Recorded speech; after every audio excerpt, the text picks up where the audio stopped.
noget, der hedder fantasiuniverset, og det er jo det, jeg kan se.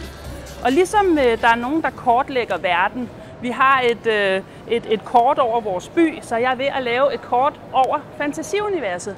Og alle de her billeder, det er små brikker af fantasiuniverset. Så denne her for eksempel, ude i fantasiuniverset, den hører til der. Den, der er her, den hører til der. Den der, den hører til der. Og på et eller andet tidspunkt, så mødes de. Og så er fantasiuniverset kortlagt. Måske når jeg det ikke lige helt her i min livstid, men jeg er begyndt på det, så kan det være, at der er nogle andre, der tager det over.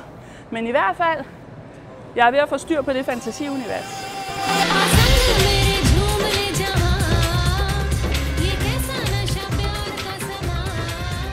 Tænk engang, det har taget så lang tid, og jeg bliver så rørt, fordi det er fandme, undskyld jeg bander, et helt vildt værk. Og der har været så meget, ikke modstand, men så mange udfordringer med den, og nu står den her, den er færdig. Og her står jeg sammen med Carsten Felsted, som er manden bag skabelsen af kronhjorten. Carsten, han har arbejdet et helt liv som zoologisk konservator, og denne her kronhjort, der lavede han den første udstoppede eksemplar helt tilbage i 1987.